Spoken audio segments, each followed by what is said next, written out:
Hi, everybody. Welcome to Brooklyn Raga Massive's weekly concert and workshop series. For 8 years, we've had weekly concerts and workshops. Um, Now, in COVID times, we've moved it all online, and we are 501c3 nonprofit dedicated to Indian, South Asian classical music and its many forms and many inspirations. And of course, in New York, we have a lots of great, talented musicians who are taking Indian music in new directions, and we're excited to work with them and see what they have. So it's my great pleasure to introduce Arun Luthra. How are you feeling, Arun? Feeling good. I'm knocked out. All these wonderful faces here I'm seeing, and all these names, all these wonderful people turned up to say hi. Very excited. All right. And why don't we start a little bit? Can you tell me how you've been faring in the COVID times? And Sure. Um, well, the most important thing, for me is to realize I'm truly one of the very lucky ones. I have everything I need. I have a roof over my head. I'm well fed. All of that stuff. I'm healthy. My family's healthy. I'm very lucky and very fortunate.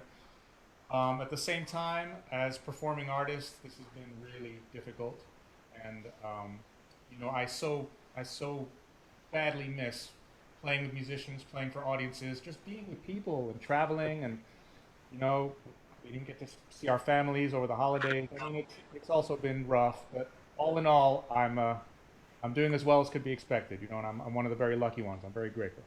yeah, and how has your music been through this time? Well, I was lucky. I had a project. Actually, this might be interesting to everybody here. There's a wonderful band of musicians in Bangalore called Project Mishram, and they're a Carnatic fusion rock band. Could They you call themselves. actually turn it off for a while, okay? Maybe want to mute Yeah. everybody. Yes, can everybody make sure they're muted? Not sure how you got unmuted.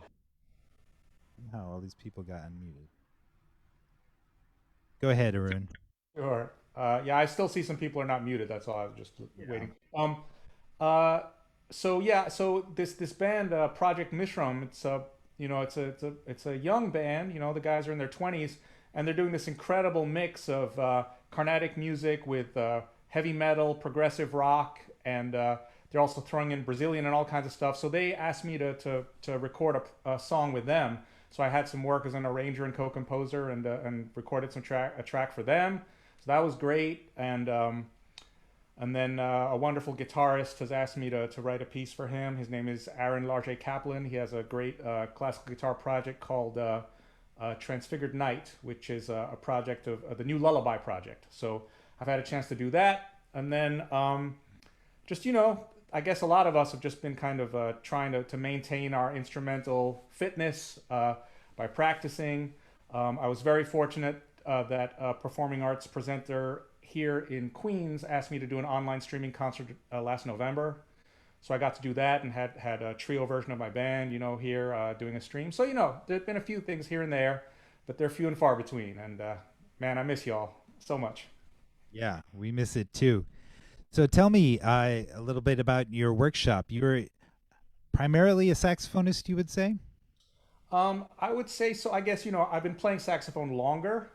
My dream would be to really be equally adept at and recognized for both art forms, Konnakol and saxophone playing. But I started Konnakol much later, and it's a whole other language. Um, but yes, my first instrument was classical guitar when I was a little kid, and then I kind of futzed around with music, switched to electric bass, and played in rock bands in high school and stuff. The stuff that all teenagers do. But I did, finally settled on the saxophone.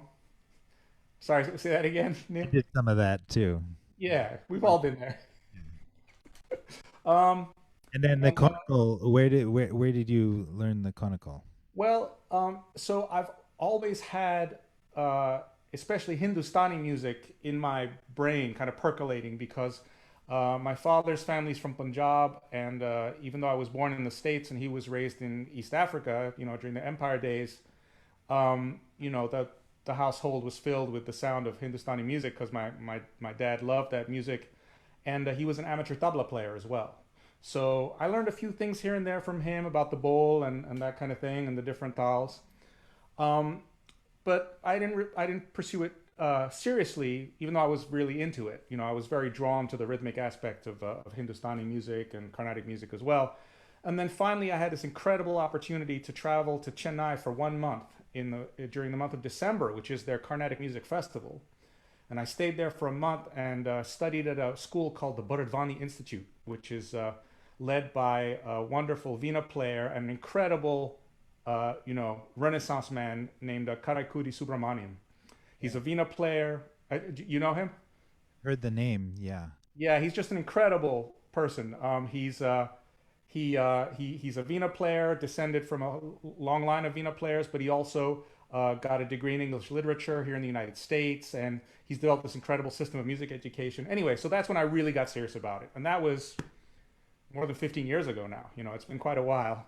And then, just going from teacher to teacher and really, forging relationships. I've been very lucky. I'm sure you know Ganesh Kumar, the wonderful Kanjira player. Sure, yeah. And I know Akshay Anantapadmanabhan has performed for Brooklyn Raga Massive with the great T.H. Subhash Chandran, whom we sadly lost recently.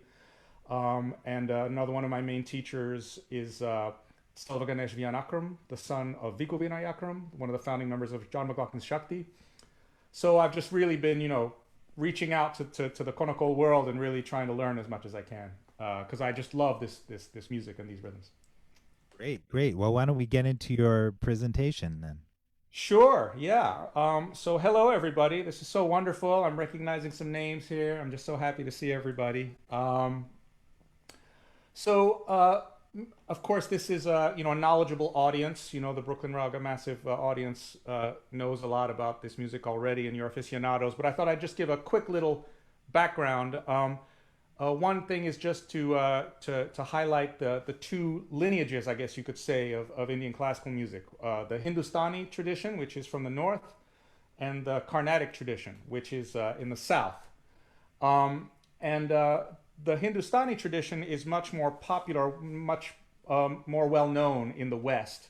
The great ambassador of Indian classical music, of course, is Pandit Ravi Shankar, and he was a Hindustani musician, and he played the sitar.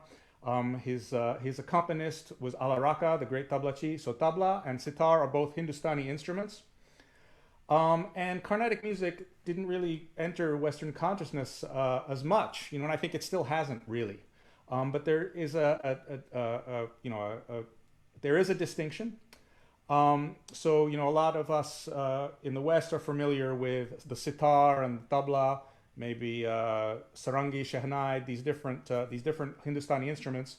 In the Carnatic tradition, the principal percussion instrument is called the mridangam, and it's almost, if you took the tabla and kind of turned the drums on their sides and then mushed them together. So it's a single barrel-shaped drum that's played with the left hand and right hand on each side like this, and the drum heads are vertical.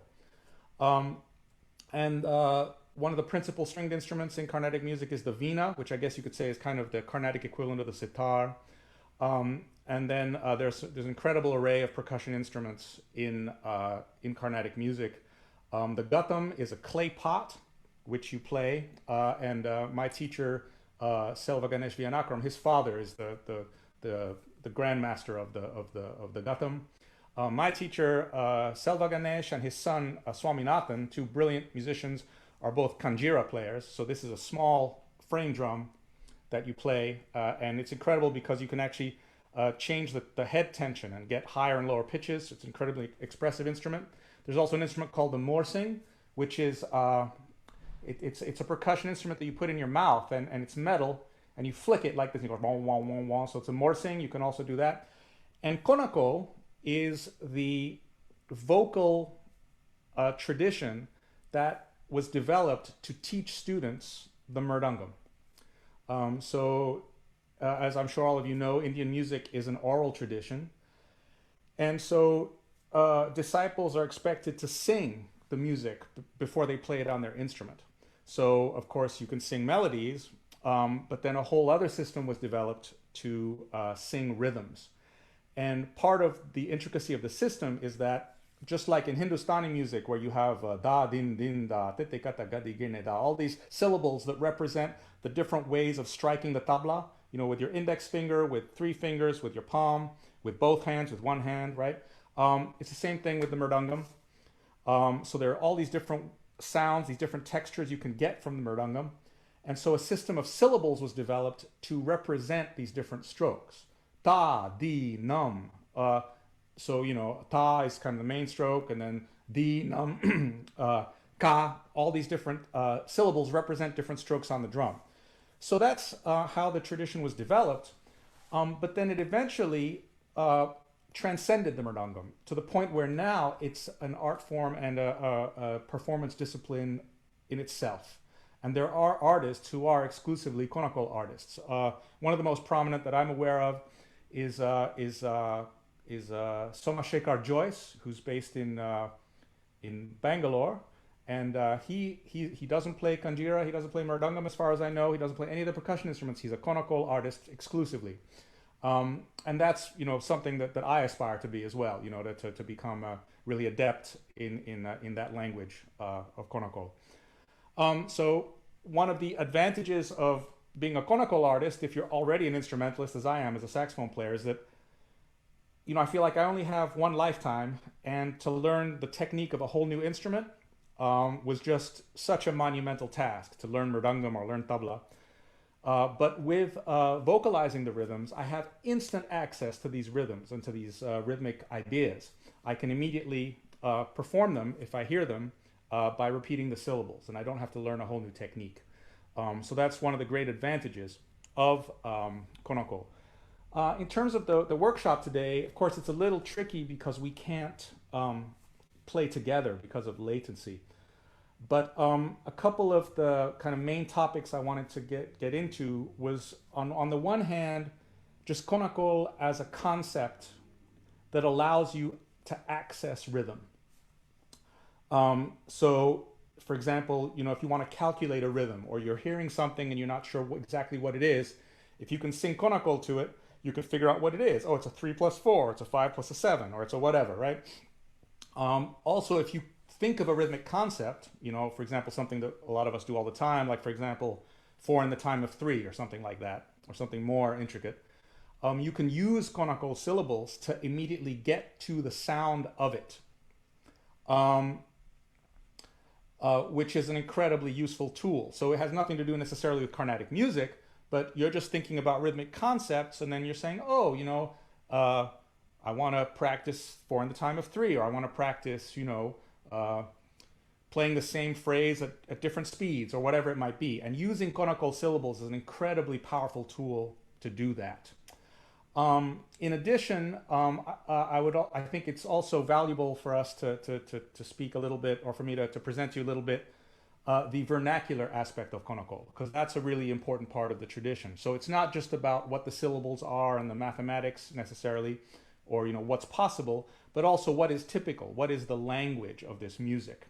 So there are some basic lessons we can look at that just kind of get you into the feel of it, right? So it's not just about the math or just the syllables or the vocalizations, but also, oh, what are some typical phrases? How are they typically used in the music? Also, I just want to turn everyone's attention to the chat to please take a look, and if you can, support Brooklyn Raga Massive, this wonderful organization. There's a link in the chat right there. And before I continue, I also want to express my heartfelt thanks to Neil Murgai and also Diego and Brooklyn Raga Massive for inviting me to present this workshop. I'm so delighted to be here, so thank you very much. So I'll do a screen share here, and let me first start with some basic Konnakol, like a basic Konnakol concept. Oops, hold on. Gotta click the right thing here. Bear with me. You'd think I'd have the hang of Zoom by now. Okay, share screen, here we go. All right, so here's a share screen. I hope everyone can see this. Please let me know if you can't. But what we have here is one version of the basic syllables for Konnakol. So one way to think about this is for any number of notes, we have a phrase that corresponds to that number, 1 through 9. If we have numbers higher than 9, then we start combining different phrases. And you even have some combinations already in this. So, so just to run it down, so here's the tempo, right? So if I just have a phrase with one note, da, da, da, da. A phrase with two notes, da, ga, da, ga, da, ga. 3 notes, da, gi, da, da, gi, da, da, gi, da, da, gi, da. 4 notes, da, ga, dimmi, da, ga, dimmi, da, ga, dimmi. 5 notes, da, di, gir, naton, da, di, gir, naton, da, di, gir, naton, da, di, gir, naton. 6 notes, taka, dina, taka, taka, dina, taka, taka, dina, taka, taka, dina, taka. Now, I should point out with the 6 here, there are many versions of 6, and obviously 6 is really 2 3s. So instead of taka dina taka, which is kind of a 4 plus a 2, you could really think of 6 as 3 plus 3. Takita, takita, takita, takita, takita, takita. It's another way to think about it.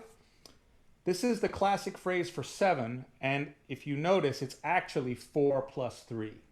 So, takadimi takita, takadimi takita, takadimi takita, takadimi takita, takadimi takita, takadimi takita, takadimi, etc. The phrase for 8, obviously 8 is 2 4s, and there are many variations on this, but this is a great phrase because it's one that's used to vamp and to groove. So rather than doing takadimi, takadimi, takadimi, takadimi, you can go takadimi, takajune, takadimi, takajune, takadimi, takajune. And it's just a very groovy phrase, and it's a really nice phrase for 8 notes. And then finally, the syllables for 9, which if you break them down, I guess it's really 4, 2, and 3, right? Takadimi, takatakita, takadimi, takatakita, takadimi, takatakita, takadimi, takatakita.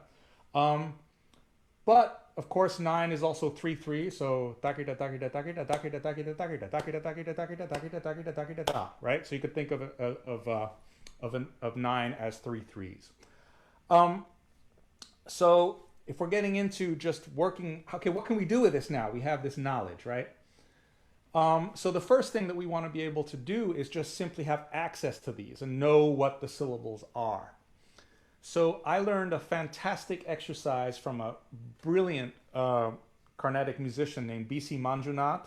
I'm sure many of you have seen him online, his incredible solo videos. He just puts his phone in front of him and just performs these incredible feats of rhythmic virtuosity. It's just stunning. So he's got a really big following online. And he actually, I met him on that trip to India I was telling Neil about when I was in Chennai for a month. I spent maybe 3 days in Bangalore. I went to see B.C. Manjunath, and I got to hang with him, and that was one of my first really serious Konnakol lessons. So I like the video about the based on pi, or no, based on the golden Fibonacci series. The Fibonacci series, Golden Mean. Yeah, exactly. Yeah, that was one of his real viral hits. That got a lot of views. I think 1 million. It was last time I checked, had like 1 million views.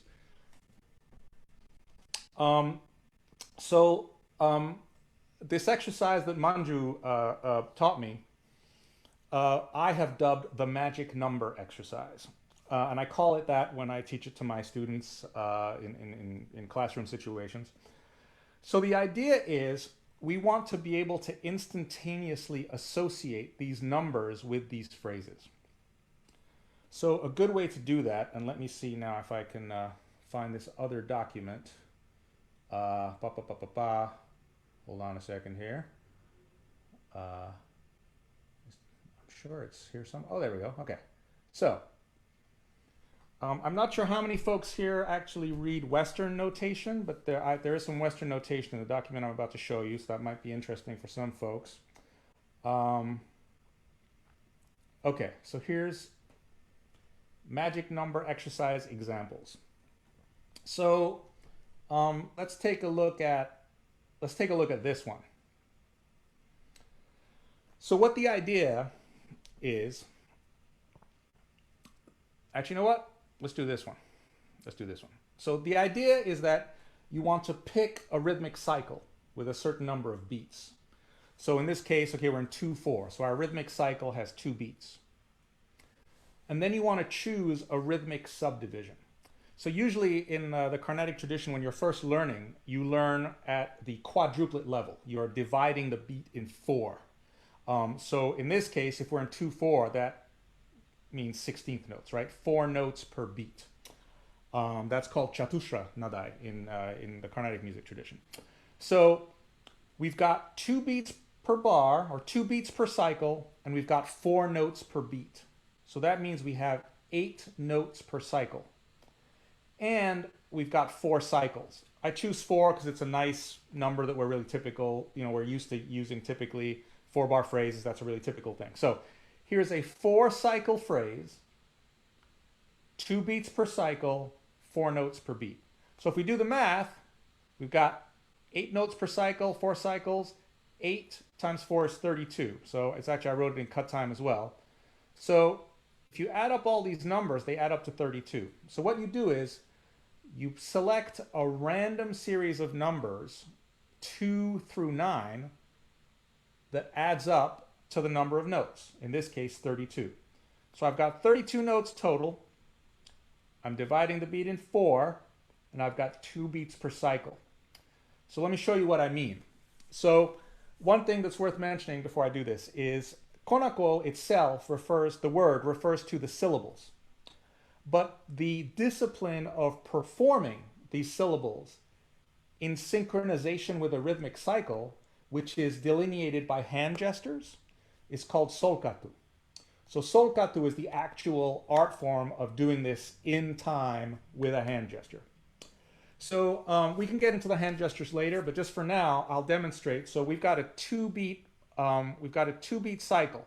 So I'm going to clap on beat 1, and then for beat 2, I'm going to use my little finger. So 1, 2, 1, 2, like that. So that's how I keep cycle. So there's my 2-beat cycle. And I'm dividing the beat in 4 quadruplets. Or, in cut time, those would be 8th notes. In 2/4, those would be 16th notes. But we're not really thinking note values, right? Because Carnatic music isn't notated. So 1, 2, 1, 2. And I'm dividing the beat in 4. 1, 2, 3, 4, 1, 2, 3, 4, 1, 2, 3, 4, 1, 2, 3, 4. Or if I'm using Konnakol syllables, taka dimmi, taka dimmi, taka dimmi, taka dimmi. So now the idea with this exercise is I'm going to say the numbers of this phrase in quadruplet speed. And if I do it right, I'm going to start on beat 1, end on the last note of the cycle, and then say a big ta on beat 1 of the 5th cycle. So let me demonstrate what I'm saying here. 5, 6, 8, 3, 7, 3. So 1, 2, 1, 2.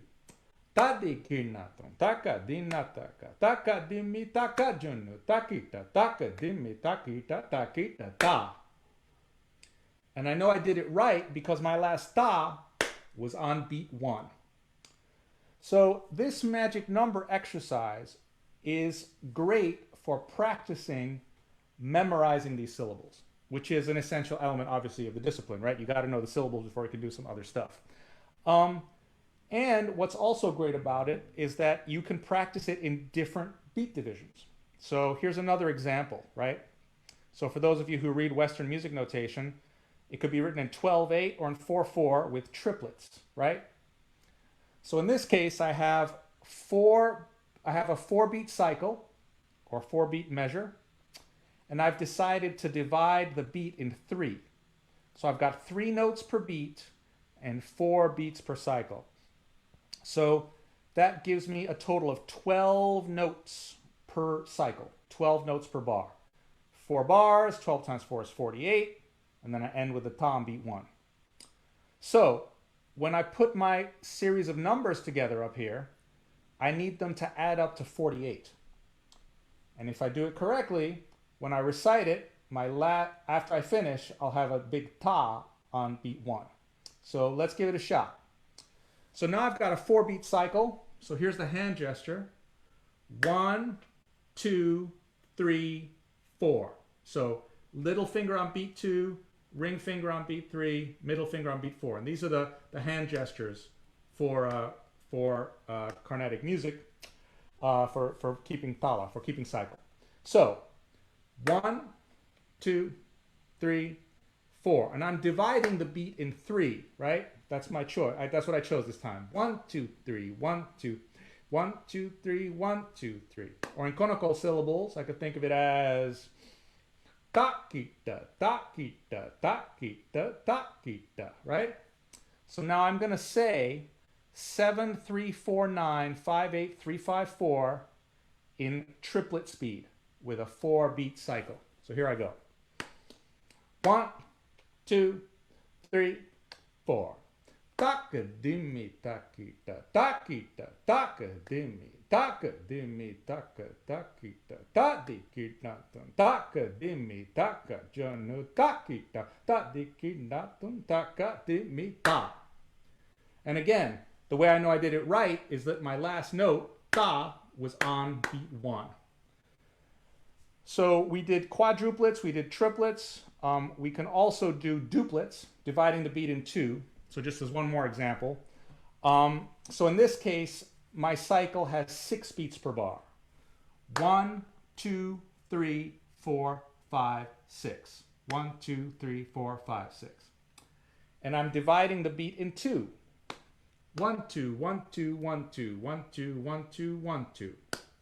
So 2 notes per beat, 6 beats per cycle. So 12 notes per bar or per cycle. 12 times 4, 48. So these numbers here, 3, 8, 5, 7, 4, 6, 9, 2, 4, add up to 48. So if I execute the exercise correctly, I'll start on beat 1, and then my last note will be right before beat 1, boom, and then I'll have a big ta on beat 1. So let's see how it goes.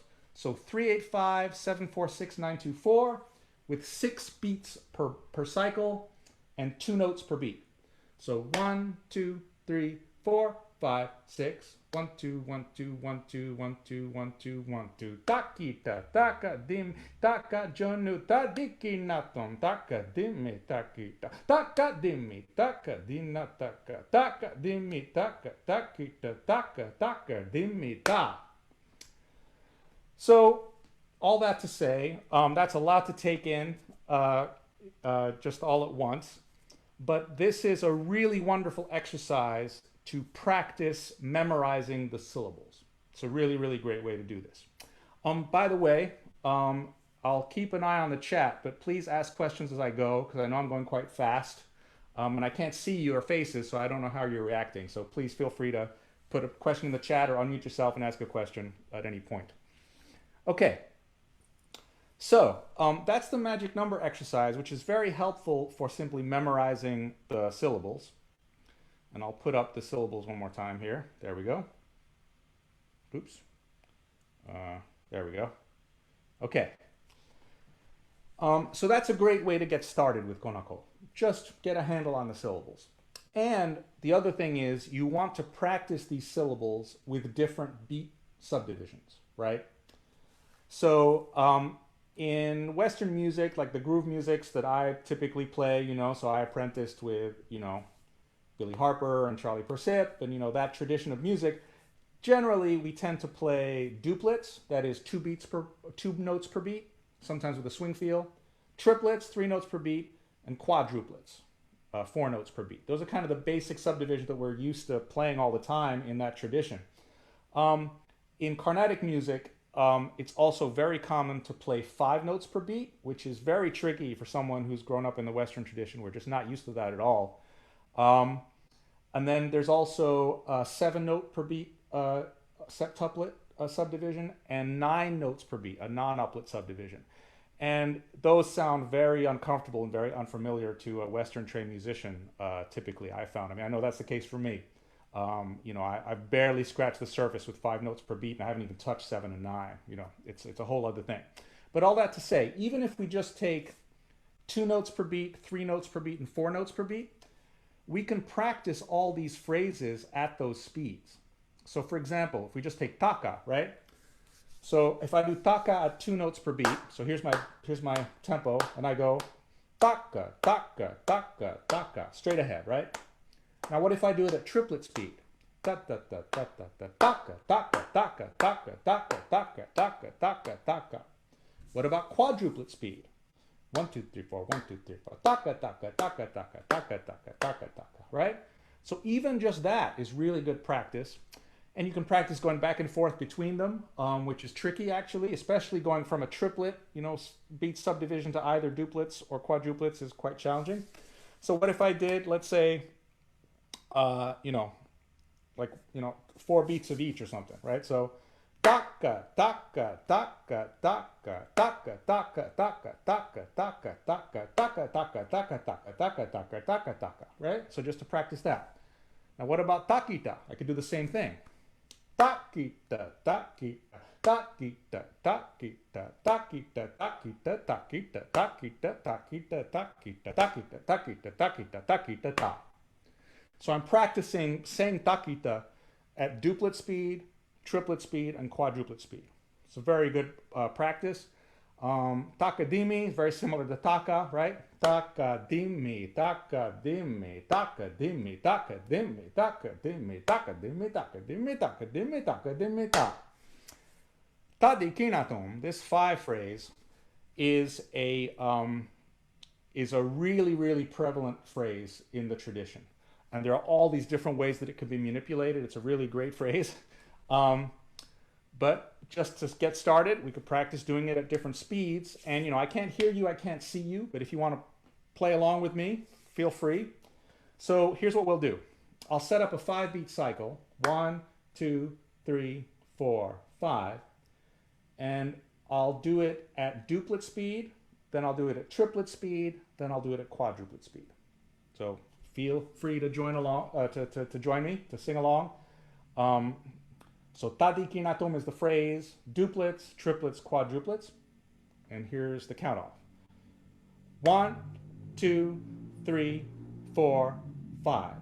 Tadikinatum, tadikinatum, tadikinatum, tadikinatum, tadikinatum, tadikinatum, tadikinatum, tadikinatum, tadikinatum, ta. So I went quickly from one to the other, but it's actually nice to stay on one for a little while. So for example, for 2 cycles or something like that, right? 6 notes, 7 notes. So obviously the odd numbered ones, I think, sound a bit more hip and syncopated to our ears. So they're really fun to practice. And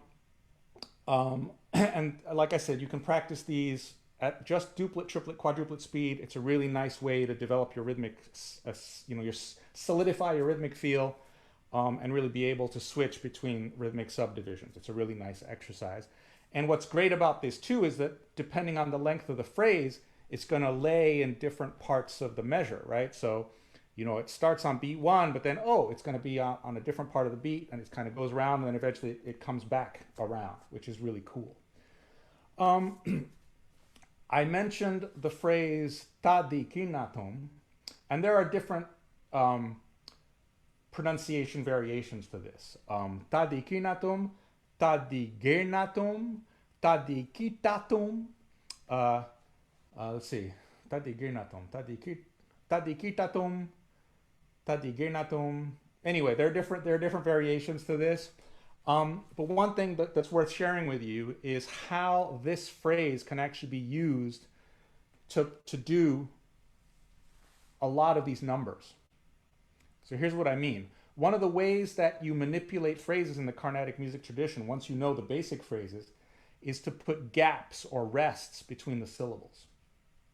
So here's what I mean. So, tadigirnatum, tadigirnatum, tadigirnatum, tadigirnatum. That's just a straight phrase, right?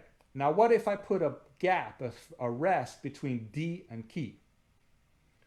Then I get tadigirnatum, tadigirnatum, tadigirnatum, tadigirnatum, which is 6, right? So I can go 5, tadigirnatum, tadigirnatum, tadigirnatum, tadigirnatum, tadigirnatum, tadigirnatum, tadigirnatum, tadigirnatum. So I've changed the tadigirnatum from 5 to 6. Then what if you put a gap between ta and di? Then you get 7. Oops, sorry, my music stand's falling down here. So 7 sounds like this. ta di ginatum ta di ginatum ta di ginatum ta di ginatum ta. So that's 7. 8, you put gaps here between ta and D and ki and na and tom. Ta di gi na tom, ta di gi ta tom, ta di gi na tom, ta di gi na tom. And all of a sudden you've turned ta di gi na tom into 8. And then for 9, you put gaps after di, ki, na, and tom. So ta di gi na tom, ta di gi na tom, ta di gi na tom, ta di gi na tom, ta di gi na tom. So it's a really, really useful phrase, and in the vernacular of Carnatic music, it's used all the time. So if you even could cycle through them, right? So start with 5. Tadi girnatum, tadi girnatum, tadi girnatum, tadi girnatum, tadi girnatum, tadi girnatum, tadi girnatum, tadi girnatum, tadi girnatum, tadi girnatum, tadi girnatum, tadi girnatum, tadi girnatum, tadi girnatum, tadi girnatum, tadi girnatum, tadi girnatum, tadi girnatum, tadi girnatum, tadi girnatum ta. So what I did there is I went from tadi girnatum 5 to tadi girnatum 6 to tadi girnatum 7 to tadi girnatum 8 to tadi girnatum 9. It's just a really wonderful phrase to practice as well. I'm still not seeing any questions in the chat. Again, please feel free to ask. I know I'm talking a lot and presenting a lot of information, so if I'm going too fast, please let me know. Oh, sorry, there's stuff in the chat. My mistake. Yeah, Sorry. Philip is asking, is the choice of numbers that add up to the total arbitrary? It's meant to be random. So the idea, let me go back to the magic number exercise. I'm sorry I missed these, guys. I wasn't paying attention. So I'll go back to the magic number exercise. So what determines, what's important, I should say, is the total number of notes you need. That's what's important, right? So let's go back to, let's do this one, for example, right? So in this case, I've got 4 beats per cycle, 3 notes per beat, and 4 cycles. So with that, I need 48 notes. So what's important is the number 48. That's the magic number in magic number exercise. Then these numbers here are random, right? You can just like put up some numbers in a hat and pick them by random, or roll dice. That's another way to do it, to come up with the series of numbers that will add up to 48. So that was Philip's question, right? Okay. So Philip, does that answer your question? Please let me know. I hope that helped. So I'm seeing Paul is asking, have my studies with Selva Ganesh and Ganesh Kumar been in person or online? Both. Well, I should say, with Ganesh Kumar, I've studied online and in person. So when I've been to India, I've visited Ganeshji and learned from him. With Selva Ganesh, I've been very fortunate that when he comes to New York, we get to hang out. So when I go to India, I have seen him, but just kind of a more vacation hanging out kind of thing. But my studies have always been in person with Selva Ganesh Vianakaram. But both of them do teach online, and they're both excellent teachers. So in fact, I'm happy to hook you up, folks, if you want their information, so that you can get in touch with them and schedule lessons. Unai, let's see. Are you looking for the accents too when you choose the numbers? So I'm not looking for anything. I just want to create a random series of numbers so that I'm practicing as many different things as possible to just memorize the numbers. However, the accents do come in when I'm performing them, right? So, of course, let's go back to this example here with the triplets, 7, 3, 4, 9, 5, 8, 3, 5, 4. I could perform it like a robot with no accents, right? Right?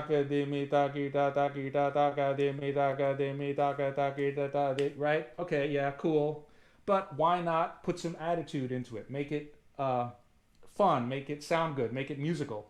So one way to do that is to accent the first note of each phrase, right? So taka dimmi taki. Oh, sorry. Taka dimmi taki ta taki ta taka dimmi taka dimmi taka taki ta taki kinaton taka dimmi taka jeno taki ta taki kinaton taka dimmi ta. Right. So I forgot to accent the five there, but that sounds good.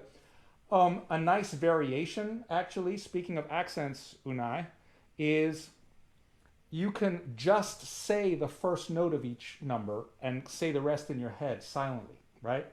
So that would sound like this. So 734958354. I'm only going to say the first note and say the rest silently. And you get some cool accents when you do that. 1, 2, 3, 4. Da, da, da, da, da, da, da,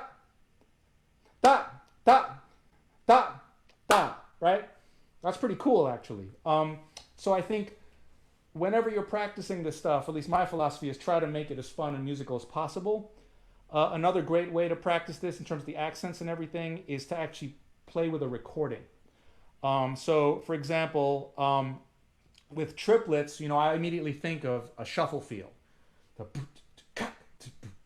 Like that Sly and the Family Stone song Hot Fun in the Summertime, which got a great shuffle groove, or Groove Merchant, Thad Jones. And if you practice your triplets along with that, right, then you're practicing grooving your triplets as well as just getting the math correct. So that's a really fun way to practice it. Let's see. Yeah, so Philip, the choice of numbers is random, but the sum of those numbers is dependent on how many notes you have. So in this example, I have 48 notes, right? 3 notes per beat, 4 notes per bar, 4 bars. So that's 48 notes. So this number has to add up to 48. That's the rule of the game. Oh, sorry, Philip. So what are you asking? Maybe you want to unmute yourself so you can ask the question out loud. Yeah, let me allow him to unmute. Go ahead, Philip. Okay, can you hear me? Yes. Yeah. Okay, so like this example, I put my cursor on it. If you can see it, I don't know. These have it goes 734958354, right? Yep. Okay, and the total has to be a certain number, Uh-huh. and the numbers that you use could be any numbers to add up to that, right? Right. Any numbers 2 through 9. Yeah, right. But my question is to the number of numbers that you use. Does that have to be fixed? No. In other words, here you have 1, 2, 3, 4, 5, 6, 7, 8, 9 different numbers. If you took the 8 and made it 2 4s and the 4s made it 2 2s, you could have 32 numbers or whatever. So Totally. that it doesn't matter how many numbers there are. No. Okay. No, it So doesn't. you could, in other words, you could reach the same total with just, if it's divisible by 4 with takadima, just For repeating example. that, or Yeah. with taka, whatever. Okay, that's Yeah. what I didn't understand. Thank you. Yeah. And the point of this exercise is to make it as varied as possible, right? So of course, if you've got, this example is 48, well, you could do takita, takita, takita, takita, right, for 4 bars. That would work. But that's not the point of the exercise, right? The point is to practice as many different numbers as possible. So, you want to throw in as many as you can to practice your 7, your 4, your 9, your 8, right? So you kind of mix it up. And also what's cool about that is that you get all these numbers starting in different parts of the beat, which is really cool as well, right? Cool. So yeah, I hope that answered your question, Philip. So yeah, I think we're at the end of the question. So this time has gone by so quickly. It's already 8:45. But I did want to talk a little bit about the vernacular of the music and of these rhythms. That's an important part of it. So a big one, which may be familiar to many of you since you're devotees of Indian classical music already, is the concept of rhythmic cadences. So in Hindustani music, it's often called a tihai. In Carnatic music, you have the term mohra and you have the term korvai. And these are set compositions which start in a certain place and then resolve to the first beat of the rhythmic cycle. Uh, okay, so Sadi just asked, is there another way to do accents besides just accenting the first ta of the cycle? So you mean when you say the first ta of the cycle, you mean the first ta of each series, each number? Is that what you mean, Sadi? Like I demonstrated before? Um, because if that's what you mean, then what you could do is like what I did with the tadikinatum phrase, right? So for example, instead of saying takadimi takita for 7, you could say tadikinatum, right? And then for 3, you could say tadim. For 4, you could say tadimta. And then for 9, tadiginatum, tadiginatum, tadiginatum, tadim, right? So that's another way is that you can start to throw in variations within the numbers. That's a whole other thing that we could get into, but I think we're really pressed for time, so we could talk later, Sadi. But you can, there are other ways to say these numbers. So I mean, if we just take 3 for example, right?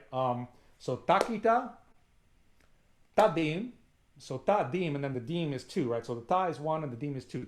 1 plus 2 is 3. So takita, tadim, takitatum, tarikitatum, tarikitatum. There are all these different ways to say 3, actually, once you get into it more. And then you can actually practice different accents within the numbers, which is also very, very cool and gets really, really tricky. Okay, great question, Kirk. So Kirk just asked about articulating the syllables. So this is a huge challenge. I'm lucky that I was raised with the sound of Indian languages in my ears. My father's Punjabi, so I heard Punjabi, Hindi, Urdu in my ears just as a child growing up. I didn't learn to speak them, but just the sound was there. And there are a lot of similarities between those sounds and the sounds in Konnakol. So that gives me an advantage in terms of a way into it. And I do think pronunciation is important.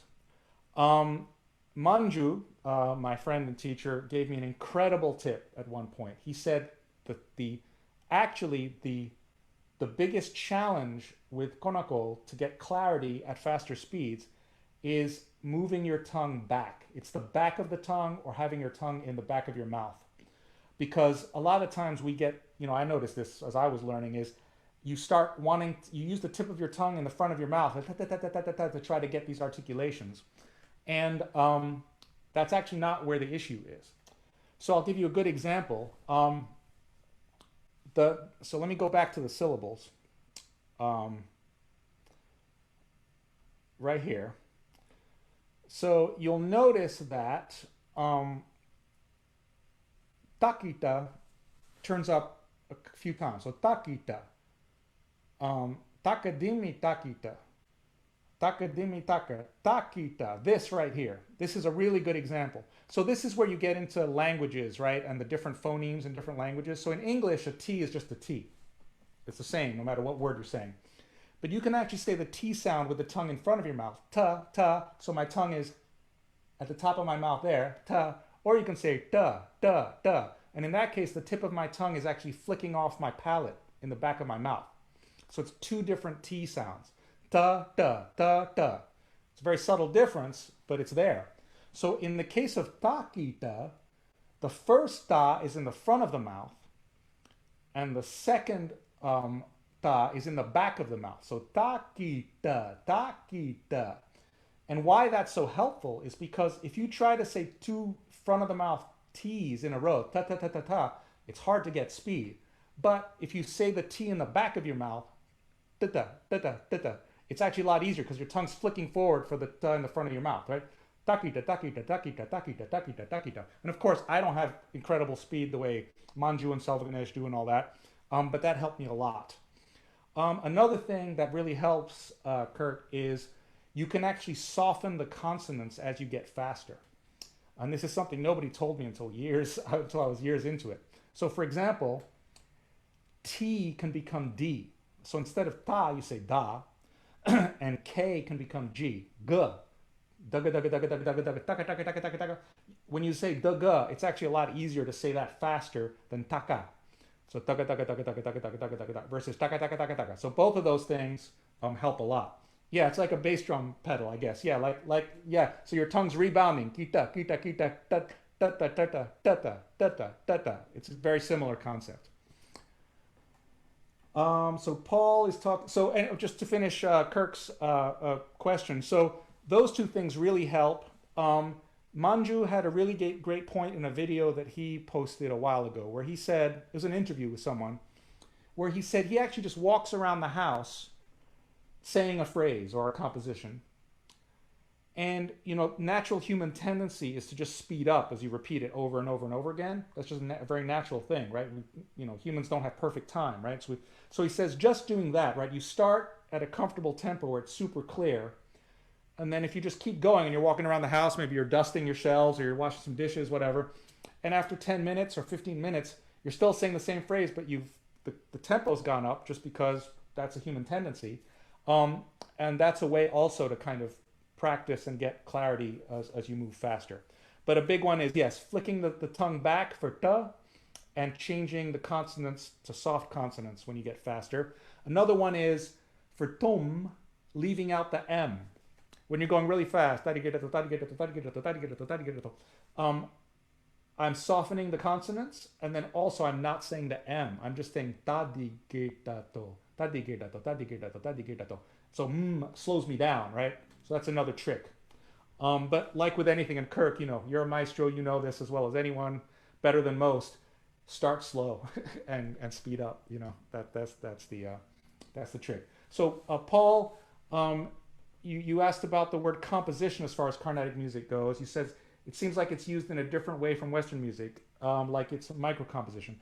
That's a fair point. I would say two things. You know, I'm not super knowledgeable about the melodic side of Carnatic music. I know a little bit. I don't know rags, you know, but my understanding is that there's a standard repertoire of songs in Carnatic music, which are set to particular rhythmic cycles, and then there's a whole lot of improvisation that happens around that. So those compositions are, many of them, ancient. It's not like in the Western tradition where you have, you know, a composer like Thelonious Monk or someone, or Duke Ellington, like, okay, this is Duke Ellington's opus. Great gurus are given credit for compositions, but I get the feeling, just conceptually, it's more in the ether. You know, it's something that belongs to everybody, and you give credit to the guru as credit is due. And then in terms of the rhythmic stuff, you're right in terms of micro compositions that a lot of times it's about a rhythmic concept and developing it or coming up with a new concept. And that can often be called a composition, even though it can be quite short. But it's almost like it's a template for improvisation. You know, so it's just another way of thinking about it. But the word composition, when you're talking in Carnatic music circles, very often refers, as you say, to these micro compositions that are basically like rhythmic concepts or rhythmic templates, but then are expanded on in performance through improvisation and variation. Kind of, George. I wouldn't say exactly that, because I feel like loops in hip hop, of course, it's a very deep and intricate and sophisticated tradition, hip hop, but loops set a groove very often, whereas these compositions in Carnatic music are really meant to float on top of a groove, I would say, or on top of a rhythmic cycle. Hiroko, how you doing? I'm so happy you're here. When this is taught in the oral tradition, how is it done, with any actual story phrase or more on rhythmic emphasis until it is in one's body? The way it's done often, traditionally, is through repetition. So your teacher will recite a phrase, and then you repeat it. Recite a phrase and repeat it. Learn the lesson, and then once you've got that one, you get the next one and the next one. And there's a very traditional way of progressively increasing complexity. And so you're developing ability and you're internalizing vernacular at the same time. So it's call and response, repeat, repeat, repeat. And so, it develops an incredible memory. So, it's stunning to see, the amazing memories that Carnatic musicians have. They're able to instantly hear a thing and then boom, know what it is, break it down mathematically and that kind of thing. So we're getting really short on time. One quick little thing then about the T-high and the Mora Korvai before I wanted to play you guys a little bit, something for you guys. So this idea of the T-high in Hindustani music is a phrase that's played 3 times and resolves to beat 1 of the cycle. So of course there are, gajillion ways of doing that mathematically, right? But let's take a really classic one, which is using this phrase tadi kirnaton, right? Now the classic rhythmic cycle, the kind of their basic rhythmic cycle in Carnatic music is called adita, and it's an 8-beat cycle, which looks like this: 1, 2, 3, 4, 5, 6, 7, 8. Now, if I want to play tadi kirnaton 3 times so that it will resolve to beat 1, there's a certain place I have to start it. So let me demonstrate. 1, 2, 3, 4. Tadi kirnaton, tadi kirnaton, tadi kirnaton ta. So what I did was I started it on the second quadruplet note of beat 5, right? And this whole idea of playing a phrase 3 times and resolving it to the 1 is a really essential element of the aesthetic and vernacular of Carnatic rhythms and Hindustani rhythms too. If you're into harmony, it's like, like if you're writing a chord progression, it's like a 2-5-1. Like you got to at some point land on the 1 chord, right? And then once you have that idea, tadi kirnaton, tadi kirnaton, tadi kirnaton ta, well, you can mess with it. For example, instead of just saying tadi kirnaton 3 times in a row, you could put gaps. Tadi kirnaton tam, tadi kirnaton tam, tadi kirnaton tam, right? So that tam is a gap between the tadi kirnatons. And in that way, you can create these incredible, phrases and all these variations. We're actually out of time. Neil, do I have time to play a little bit, or should we call it? No, definitely. We're, we'd love to hear from you. So please, feel free. All Don't. right. So here's what I'll do is let me put my information in the chat for everybody. And then feel free to contact me if you have questions, if you just want to know more about my music. So I'm putting my email address in here. If you would like to, support Brooklyn Raga Massive and help us do more of these, please feel free to donate at our website. I'll drop the link in the chat there too, and also sign up for our mailing list so that you know what we're up to. We're here every week. Next week will be Jake Charkey, great cellist who has also studied Hindustani and Carnatic music on cello, and that's going to be fun stuff.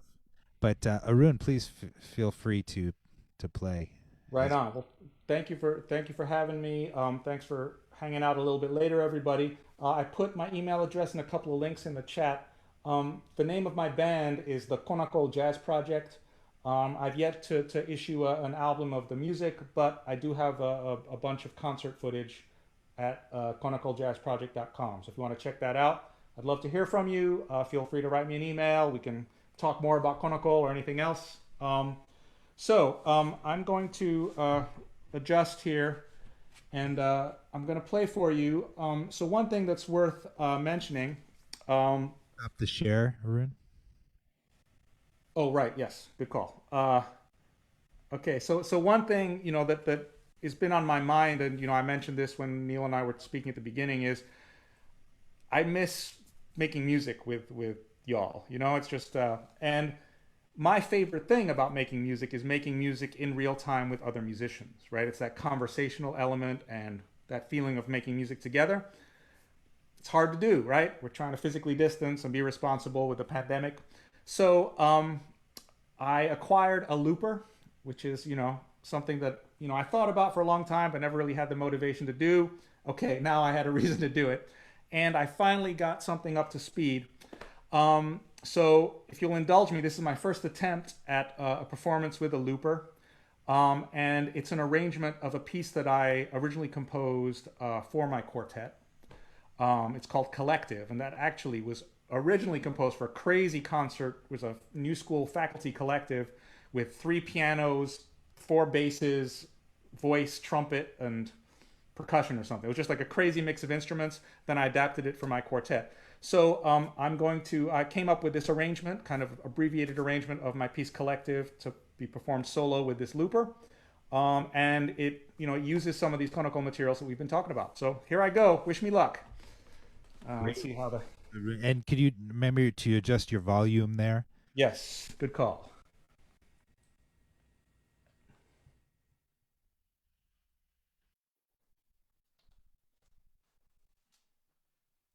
Okay.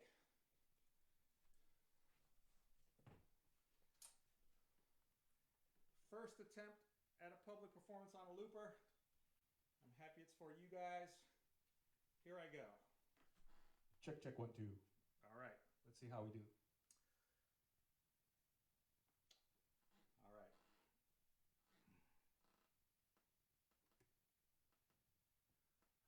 Ta kita tam ta kita tam tam tim ta ka tina ta ka ta kita tam ta kita tam tam tim kita ka ta ka tina ta kita tam ta kita tam tam tim ta ka tina ta ka ta kita tam ta kita tam tam tim kita ka ta ka tina ta kita tam ta kita tam tam tim ta ka tina ta ka ta kita tam ta kita tam tam tim kita ka ta ka tina ta kita tam ta kita tam tam tim ta ka tina ta ka ta kita tam ta kita tam okay tam tim kita ka ta ka tina ta kita tam ta kita tam tam tim ta ka tina ta ka ta kita tam ta kita tam tam tim kita ka ta ka tina ta kita tam tam tim ta kita tam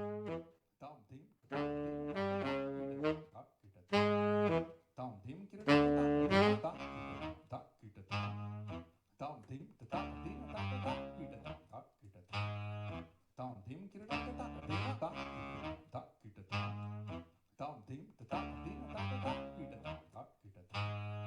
tam tim kita ka ta ka tina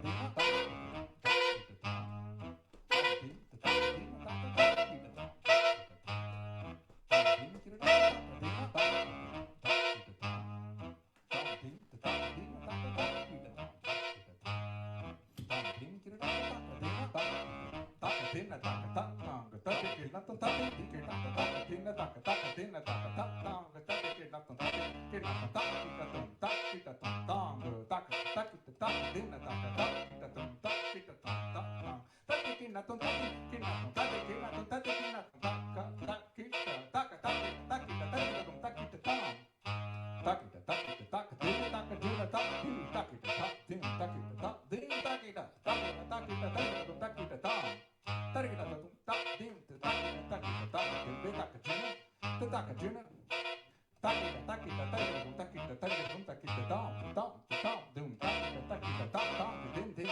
ta tam ka tin tin ka ta tam ka ta ka tin ta ka ta kita ta ta kita ta kita ta ka tin me ta tin tam ta kita ta tam ka tin tin ka ta tam ka tin tin ka ta tam ka ta ka ta ka tin ta ka tin ta ta kita ta kita ta ka tin me ta tin ta kita ta kita ta ka ta ki rom ta ka ta ta ki rom ta ki rom ta ki rom ta ka ta ta ki rom ta ta ta ta ki rom ta ta ta ki rom ta ta ki rom ta ta ka tin ta ka tin ta ka tin ta ka tin ta ta ka tin ta ka tin ta ka tin ta ka tin ta ta ka tin ta ka tin ta ka tin ta ka tin ta kita ta ka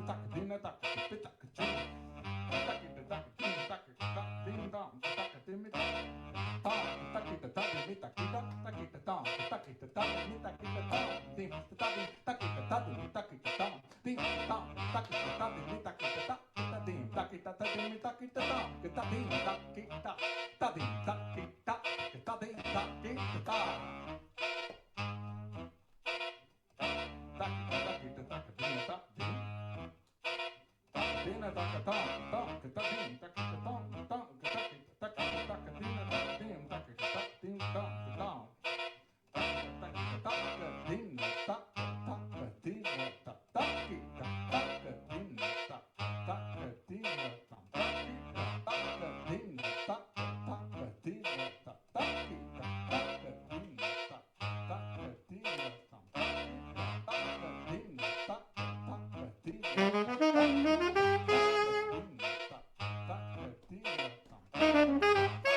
kita ta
Thank you so much, everybody.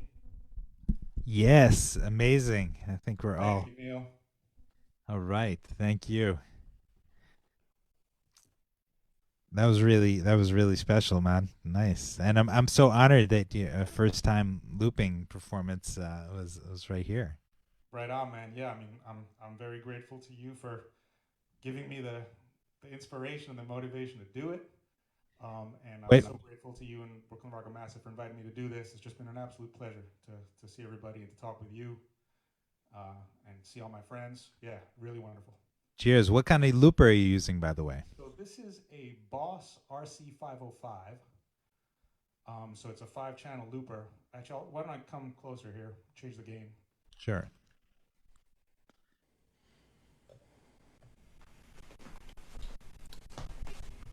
Yeah. So you can hear me okay? Yeah, yeah. Yeah, it's a Boss RC505. I was kind of deciding what should I get. You know, it's my first looper. I don't know that much about it, but I decided to go, the whole hog and just get the 5-channel one and see if I could try to kind of approximate the arrangements of my tunes for quartet. So that's the first attempt. Yeah. Great work, great work. Well, it was a real pleasure, and when we get back to concerts, hope to invite you to perform with your group at our weekly events, and hope to see you all next week with Jake Charkey or in future events. Please sign up on our mailing list. Please be in touch with Arun. You can get lessons. You teach, right? I do, yes. I've been on the faculty at the New School for many years now, over 20 years, and Okay. yeah, I teach privately as well. Yeah. All right, so get in touch with Arun, and we'll see you all soon. Thank you. Right on. So happy to see everybody. Bye bye.